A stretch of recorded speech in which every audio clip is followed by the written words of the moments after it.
When America beats the drums of war over Iran, it may not always be driven by the Islamic State's nuclear intentions. Would-be U.S. presidential candidates aren't shy when it comes to voicing their anti-Iran rhetoric in front of America's influential Jewish community. RT's Marina Portnoy explains. America almost never misses an opportunity to praise its ally. Our ironclad commitment, and I mean ironclad, to Israel's security has meant the closest military cooperation between our two countries in history. Or point a proverbial punch at its greatest adversary. Let there be no doubt. America is determined to prevent Iran from getting a nuclear weapon, and I will take no options off the table to achieve that goal. However, for many American Jews and Israeli supporters, Barack Obama's war of words against Tehran doesn't go far enough. It's not enough to simply state, I'm committed to Israel's security. You have to promote policies that show that you're serious about Israel's security. Israel, through these actions, feels that Obama is not committed to doing everything in his power to stop Iran from having nuclear weapons.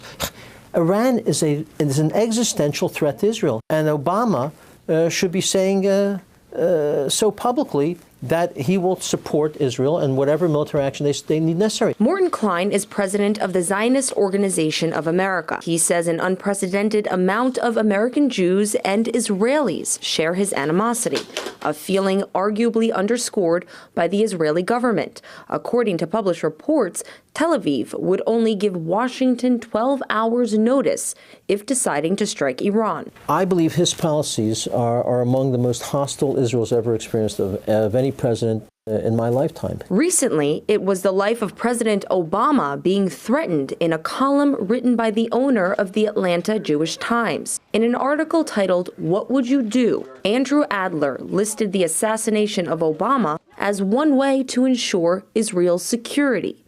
He wrote in part, "Give the go-ahead for U.S.-based Mossad agents to take out a president deemed unfriendly to Israel in order for the current vice president to take his place, and forcefully dictate that the United States policy includes helping the Jewish state obliterate its enemies." I think that the threat made to Obama that you either play ball with us or we are going to kill you either politically or literally, I think that it is a serious threat that we all have to take seriously. The American president depends upon money in order to be reelected, along with all of the members of Congress. And AIPAC is the largest, singularly largest lobbying group in the United States. It is the kingmaker and the kingbreaker.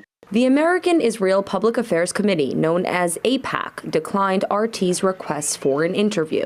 Meanwhile, Obama finds himself facing another election and a slew of Republican opponents banging a much louder war drum against Iran. With regards to Iran, which perhaps represents the greatest existential threat to Israel, we have to make it abundantly clear. It is unacceptable, and I take that word carefully, it is unacceptable for Iran to become a nuclear nation.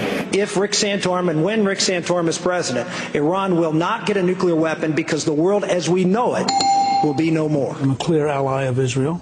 I am very close to Netanyahu.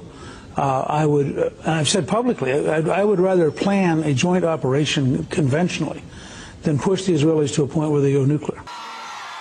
At a time when the U.S. bears the burden of a broken economy, growing social unrest, and ongoing military conflicts, starting a war with Iran would not be in America's best interest.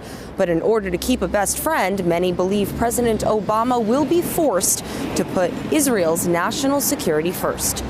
Marina Portnoy, RT, New York.